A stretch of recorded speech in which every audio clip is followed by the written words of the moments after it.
Mas Yani tadi kalau Mas Fahri bilang ini akan pesimis sih dengan waktu speedy trial ini akan memberikan hasil yang memuaskan juga. Baik itu dari kubu 02 sendiri juga nggak yakin hasilnya bisa akan memuaskan semua pihak. Iya, memang kalau kita lihat durasi waktu ya, tadi saya setuju juga sama Fahri. Ya.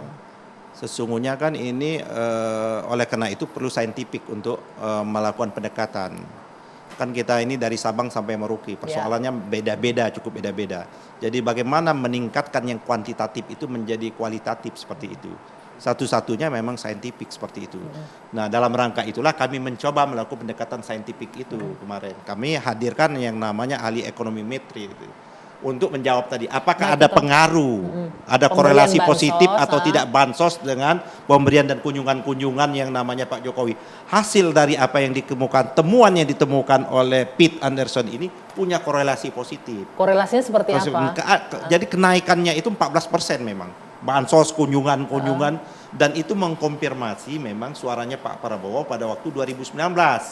2019 itu kan suaranya Pak Prabowo 44%, walaupun kami dulu, saya ini 10 tahun loh timnya Pak Prabowo, 2014 sampai 19 tim ya. Pak Prabowo, 2019 timnya Pak Prabowo.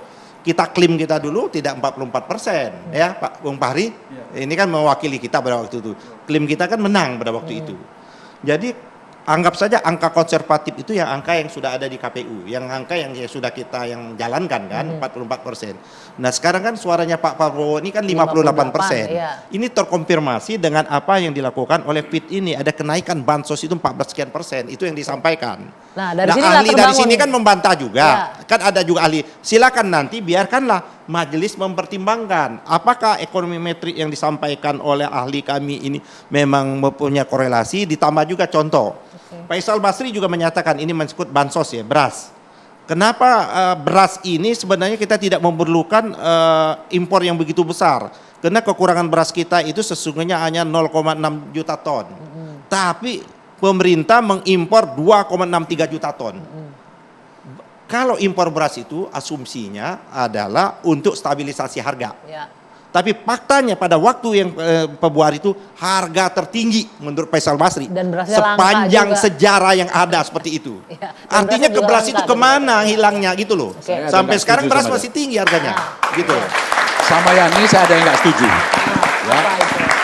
Tidak setuju karena Yani bilang bahwa ini hanya dengan 14 hari kita ini. Jadi menurut saya jangan menjadi alasan 14 hari itu. Jadi MK itu bukan kita berbicara perspektif ke depan, tapi kalau ke depan setuju. Bukan berarti kita memberikan bahwa dengan alasan ini MK memutuskan suka-suka gitu. Iya, untuk ke depan saya setuju. Iya, kita perspektifkan tetapi ke depan. Meskipun 14 hari. Meskipun 14 hari ya, meskipun hanya 14 hari kita menaruh harapan kepada MK untuk menjaga marwah itu. Setuju kan? Setuju banget. Balik lagi ya satu sisi ya. Balik lagi satu sisi. Di situ memang gini, ini diuji.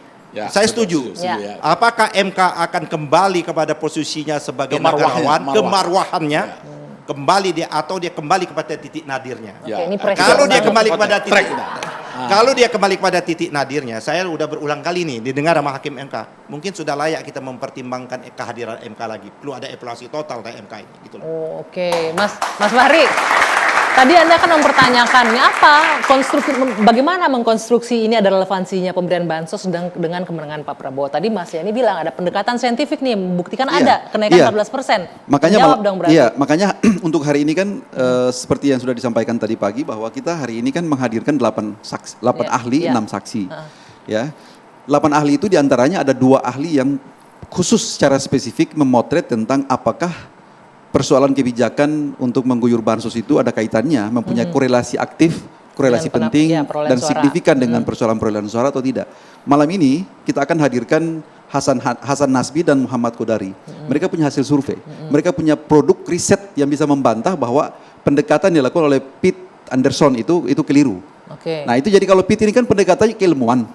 Kalau mereka berdua ini pendekatannya berbasis statistik, ya kan? Karena mereka punya hasil survei dan segala macam. Tinggal hakim melihat aja. hakim sudah diperkaya dengan seluruh nutrisi alat bukti dan seterusnya, tinggal mereka bagaimana memutus perkara ini. Seluruh argumen sudah terpaparkan. Seluruh argumentasi konstitusional dari berbagai pihak sekarang ini sudah diperkaya dengan semua itu. Besok mungkin juga termasuk informasi kunci, walaupun bagi kami itu adalah ad informandum, ya. Kehadiran 4 menteri itu kalau dari sisi hukum itu ad informandum saja, karena mereka juga nggak disumpah, mereka cuma hanya dimintai keterangan sama seperti pemberi keterangan.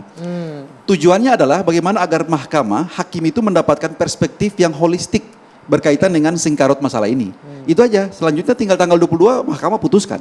Jadi saya kira saat ini dalam pikirannya mahkamah dengan seluruh pemerkayaan materi dan seterusnya, alat bukti dan seterusnya, ahli dan seterusnya, sudah cukup untuk mahkamah menilai perkara ini untuk bersikap. Tinggal bagaimana mereka memutuskan nanti. Tapi besok itu Nggi, di samping 4 menteri, ada yang lebih penting lagi, di KPP, KPP diundang ya? juga. Ya. Di KPP ini memproses Ini pangkal masalah persidangannya itu pertamanya pangkal ya. persoalan Ya. ini. Bagaimana Karena disitulah penetapan terbuka. pasal, ya. Bahwa di persidangan di KPP itulah terbuka bahwa memang pendaftarannya Gibran ini bermasalah. Dari awal ya. Oke, Ya, makanya baik. kita tanya, kenapa di KPP pada waktu memproses ini jelas-jelas melanggar hanya memberikan peringatan terakhir yang berkali-kali itu. Kan peringatan terakhir. Iya, iya, peringatan itu terakhir iya. itu bukan terakhir namanya. Ya, gitu loh. Peringatan terakhir berkali-kali. Oke, Mas Agung, terakhir ya Mas Agung. Siap. Secara politis bagaimana melihatnya? Tadi sudah Anda gambarkan sedikit, ini Iya. bisa jadi Jumat berkah atau Jumat keramat gitu Iya. ya. Tapi keuntungan apa nih yang bisa didapatkan dengan memberikan kehadiran 4 menteri besok dan juga DKPP ini? Ya pertama ini bisa mengklirkan ya bahasa Ya. forum ini bahwa legitimasi lembaga Mahkamah Konstitusi, lembaga kepresidenan, ya kemudian publik bisa terlibat juga menyaksikan secara leluasa saya kira dan ini panggung bersama kita untuk turut mengawal semua ini. Jadi saya Oke. kira apresiasi buat semua pihak yang hari ini terlibat dan kita fokus menonton ya dari waktu ke waktu, detik per detik. Yang kedua memang ini juga bisa menjadi presiden baik bagi pemilihan berikutnya bahwa MK ini bisa menjadi ranah yang memang membuat pertarungan politik kita kembali sehat, Sehat, kembali produktif, konstruktif seperti yang Berarti ada yang nggak sehat pertarungannya selama ini ya ya? karena arahan-arahannya demikian seperti itu. oke. Yang ketiga juga ini menentukan bagaimana peta koalisi akan terbentuk. Oke. Karena kalau misalkan 4 menteri tadi memperkuat ya legitimasi presiden, kemudian legitimasi kemenangan Prabowo Gibran, maka arah-arahnya kayaknya pada merapat semua nih seperti Termasuk itu. ini arah-arahnya 03? Kayaknya ya. Oh, Juga ini Maksudnya apa momentum nih? ini Maksudnya apa? menentukan Iya, berarti 01 bisa juga. Indonesia ini 01 akan bisa menuju juga. Indonesia emas atau Indonesia cemas. Oke, baik-baik. Terima Memang kasih Bapak-Bapak. Yang paling penting itu, saya kira kita sepakat di sini bagaimana menyelamatkan demokrasi dan kodrat Baik. rakyat kita ini yang lebih bermartabat. Baik. Generasi mendatang. Generasi yang ini nih. Baik, seperti terima ini. kasih Bapak-Bapak atas waktunya. Mudah-mudahan Sama-sama. diskusi kita malam hari ini bisa memberikan perspektif yang mencerahkan bagi pemirsa Dua Sisi malam hari ini. Kita sama-sama saksikan besok bagaimana 4 menteri akan memberikan keterangannya di Mahkamah Konstitusi. Saya Dwi Anggia, selamat malam. Kita jumpa lagi pekan depan. Sampai jumpa.